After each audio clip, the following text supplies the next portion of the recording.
I'm nosy, guys. Happy New Year. Hello, everyone. I'm deciding to cut my hair now.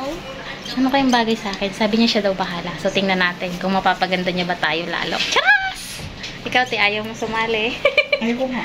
Ayaw sumali ni ate. Meron akong kasama dito.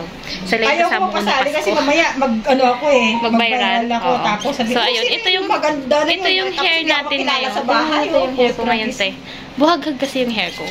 Di ba nung... Bawal pala ako i-post. Bakit, te, kuya? Nakita ako ng asawa ko. Yun lang, may asawa. Bakit? Ano naman? Nagugupit lang. Wala kayong ginagawang masama. Yung hair ko. Tapos nung pumunta ako sa Hong Kong, sobrang iksi talaga yan. Ganyan lang. Tapos sumaba na siya ngayon. Siyempre, isang taon na tayo. Hindi nagpapagupit. Tapos, naplanuhan na natin dahil New Year naman ngayon, mag-new look tayo. I-blurred mo ako dyan. Sige lang. Ayun. Bagay kaya, ano kayang magandang igupit tayo? Saka mo na lang linawan pag tayo na. Oo. Ha! Ang galing, ang galing, ang galing. Talagay nyo kaya bagay sa akin yung ganun ka-iksi ulit. Siya daw bahala. Titingnan natin mamaya. Siyempre, papakita ko sa inyo. Sobrang tagal natin na wala na namang vlog dahil nabisi na naman tayo sa buhay-buhay. Tapos nung Pasko din, Merry Christmas din sa inyo and Happy New Year, guys. Hindi na rin ako nakapag-update. Nung Pasko, day off ba ako? Oh yes, day off ako nung Pasko. Tapos naggala-gala lang ako dito and naggawa ng reels. Tapos ngayon naman, bagong taon, pumunta kami ng Strawberry. Ayan, nakita nyo yung video dyan. Ayun, namitas naman. May nakita lang ako ng mga Pinay na nagtanong sa akin nung ako'y kakain ng lunch. Lumabas ako kanina umaga. Tapos nakita ko sila. Tapos sabi, saan ba dito yung strawberry farm? Sabi ko, hindi ko nga rin alam yun. Pero dun lang pala sa lugar ko na yun. So, ayun, sabi ko sa kanila, ayun, yung sakayan. Tinanong nila kung saan daw yung ganitong bus. So, alam ko naman yun. So, sumama na rin ako para makarating din ako dun. $4 lang pala yung pamasahe. Ang lapit-lapit pala sa aking tinitirahan. Hindi ko alam na may strawberry farm pala. So, ayan, nakikita nyo dyan sa video. Sobrang lawak niya, guys. And sobrang maraming iba't ibang tanim din. Pero, mahal din siya. Hindi naman mura kasi nga, fresh. And then, yung isang box na nakuha namin is $111 na agad. Ilang piraso lang yun. Baka wala pang 30 na piraso ng strawberry. Grabe, sobrang mahal. Nagulat kami. So, dito, hindi kilo-kilo yung tawag nila. So, 1 kati. 1 kati is $100. Eh, sumobra kami doon. So, binayaran namin $111. So, nagulat kami. So, ayun guys, yung mga update natin. Yung bahay, hindi muna namin pinagawa. Kasi nga, di ba, nag-holidays. Merong Christmas, tapos New Year. Tapos, hindi pa nabalik ulit yung gumawa ng bahay. So, this coming weeks, titingnan natin kung free na siya. Kung pwede na siya ulit gumawa para ulit tayo, pagpatuloy ng palitada. Ipapagawa kasi muna namin yung labas. Nakita nyo yung labas namin, hindi pa siya tapos. Yung sa may bintana ng kwarto. Hindi pa siya na-finish. Parang halo-halo blocks pa. Tapos, ang sunod namin na ipapagawa, hopefully, kung may budget pa tayo, is yung grills ng bintana para safe na. Yung grills, papalagyan namin ng grills. Parang ganito, yung grills. Ayan, ganyan. Yung grills ng bintana, ganyan. Nakita nyo yung bintana dito. Ayan, papalagyan muna namin ng ganyan yung bintana para safe. Tapos, saka kami gagawa ng pinaka sliding door ng bintana. Sabi ni Papa Alvin. And then, ayun, ang mahal kasi. Alam nyo, ang isang bintana na babayaran namin is 5,000 pesos. So, saka na yun. Yung grills na lang muna kasi mura lang yung magagastos. So, wala pang sa isang bintana siguro, baka 1,000, mga ganun. Kasi bibili lang ng tubo, tapos ipapa-welding doon. Meron siyang kilala na magwe-welding. And then, sunod, bahala na pag may pera pa. So, ayun lang muna yung ating budget. Kaya, pinupursige kong maigi yung pagre-raise ko sa Facebook kasi malaking tulong din siya, guys. Yun yung magiging budget natin para sa pagpapagawa ng bahay. Kasi yung sweldo ko, alam nyo na, wag na masyadong i-share yung mga plano natin. Yung sweldo ko, allowance, tapos yung bahala na kung saan pa ang pagbabudget natin. So, ang tagal kong walang vlog, alam ko, nakalimutan nyo na yata ako. Tara, magpagupit muna tayo. After nung ni ate, ayaw niya kasi magpakita sa vlog. Meron pang ginugupitan eh. Ayan. Kaya sumunod. Wala akong magkipa. Pero hindi ko alam na naalok ko na siya. Hindi pa. Umakyat lang. Oo, umakyat ka pala. Pero siya ang una. Oo, bakit ano? Oo. Kukuha ako ng mas kasi nakamaskarado ng mga. Kaya sabi ko sa kasama ko na inaantay ang net. Hindi pala katulad nun. Ayan. Ang ganda. Sana pwede maglugay sa loob ng bahay, no? Kaso hindi pwede dahil ang ating amo ay maselan. Kailangan lagi nakatali ang buhok natin. Finish na.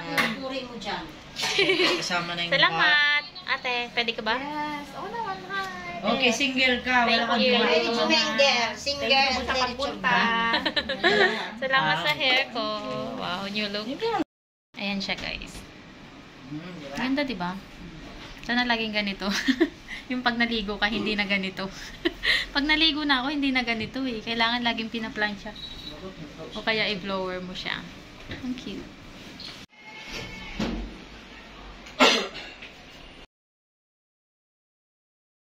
Target na ipon ngayong taon. Kailangan daw meron tayong ganun every year para mas lalo tayong sipagan. Lalo na ngayong taong 2024 guys dahil sobrang swerte daw ng taon na to. Kung ikaw merong pinagpaplanuhan, this year gawin mo na at isulat mo yan at pag-ipunan mo at mas lalo kang sisipagan dahil meron ka ng goal. Hindi yung basta lang daw nag-iipon. So ikaw kabayan, ano ang target goal mo this year? See you next year kung matutupad mo yan. Sabay-sabay tayo. Manifest natin yan. So kung nakita mo tong video na to, baka ito na yung time para dyan sa iyong goal. Mas lalo mo pang sipagan, hanap ka pa ng maraming extra income. Good luck and God bless everyone. Don't forget to like and share. Strawberry Farm dito sa Longpeng. Longpeng Station, tapos hanapin nyo tong K66 na bus. Sakay kayo dyan, about 30 minutes yung biyahe. Bababa kayo sa Taitung Roundabout. Pagbaba nyo, lalakad kayo ng mga about 4 minutes. Sobrang lawak nito. Itaon nyo na December kasi yun ang season ng strawberry nila. Sobrang daming bunga. Pero yung grapes, walang bunga guys. Wala ding entrance dito, libreng pumasok. Pero yung pipitasin mo na strawberry, yun ang may bayad. Pag nagutom kayo, pwede rin kayong kumain kasi meron sila ditong kainan. Sobrang lawak ng pagpipitasan mo ng strawberry. So, hanap ka na lang ng pwesto mo kung saan yung magaganda at malalaki. Ang sarap-sarap niya guys, pero wag kayong magpapawili dahil mahal din yan guys. Nasa 100 yung isang puno na yan or 1 kati is $100. Ready mo na rin yung outfit mo para pang post sa social media. Mula Longpeng Station MTR, ang magagastos mo lang ay $5 papunta dito. Tandaan, December siguro yung season ng strawberry, kaya ayan, ang dami naming napitas. And tip ko lang sa inyo, kumain na kayo habang namimitas para hindi nyo nabibilhin pa. Charot. Tapos, ito, may mga ano din sila dyan, pakain pa ng eme-eme. And sobrang lawak niya talaga, madami kayong pagpipitasan. And meron din silang cherry tomatoes. Ayan, pwede ka rin makain dyan sa loob. Magtago ka na lang. So far, masaya naman yung experience. Don't forget to like and follow. Salamat. Post na rin. May mga mautak na amo dito. Alam nyo kung anong ginagawa nila. Ganito yung sasabihin ng amo mo. Pasok ka ng New Year. Tapos palit mo na lang sa Biyernes. Pwede ka mag-day off. O, diba? Ang galing-galing. Parang wala nga naman silang babayarang extra sa'yo. Pero sana wag nyong sanayan yung mga amo nyo na ganun. Pero minsan wala ka rin magagawa eh. Susunod ka na lang talaga. Yung mga ganun dito guys, hindi sila nakakapag-OT or yung tinatawag na extra pay pag pinasukan mo yung mga holiday at day off mo. Kasi ipapalit nila yan ng ibang araw. Good luck na lang kapag gano'n ang amo mo. Katulad ng nakausap ko kahapon, sabi niya, pasok ako ngayon pero wala tong bayad. Sabi ko, bakit holiday diba? New Year, holiday dito. Kaya wala kang holiday, wala kang extra pay kahit pumasok ka ng mga holiday ng day off mo. Mautak nga sila, diba? Ay, buti na lang talaga. May bayad ako pagka pumapasok ako ng holiday and Sundays ko. Kapag ganitong winter, ang hirap-hirap ng maghugas. Magsusugat talaga yung mga kamay mo. Sobrang lamig ng tubig. Tapos isa pang pinakamahirap yung mga niluto mo. Naninigas na yung mga mantika. Kailangan pang gumamit ng mainit na tubig para mawala siya. Kasi ang hirap tanggalin kapag ganyan sabon lang. Yung mga mantika ba, diba nagluto ka maraming mantika yan. Maninigas yan dyan. Yung mga sebo, yung pinakamahirap. Tapos yung kamay mo, maya-maya, sugat-sugat na sobrang lamig ng tubig. Wala naman kasing heater. Buti pa yung iba dyan may heater. Yung minsan gusto mong sumagot sa amo mo dahil mali naman yung mga sinasabi nila sa'yo. Pero, iniisip mo pa lang kung ano yung English ng mga yun. Tumitigil na yung bubig mo. Huwag na lang sumagot. Okay na lang, sorry. Kaysa mag-explain ka pa. Hahaba lang, tapos mauubusan ka pa ng English. Ano nga bang English nun? Pwede bang Tagalog sumagot? Ang dami mong nasa utak na gustong isagot, hindi mo ma-explain ng maayos. Ay, nako, kunya nga naman. Tapos, yung mga asawa sa Pilipinas, ayun, hindi man lang pahalagahan yung mga padala. Ay, ang daming ganito. Tapos minsan, minumura na ako sa mga vlog ko kapag may mga patama ako sa kanila. Ay, totoo naman kasi. Talaga naman. Kayo na nga itong tinulungan. Sila na yung mga nagtrabaho sa ibang bansa, nagsakripisyo. Tapos kayo, hindi nyo man lang masuklian. Kahit sa pag-aalaga ng mga bata, pagtuturo sa kanila, pag-aayos ng bahay, wala. Nagbibisyo pa kayo, puro inom pa kayo.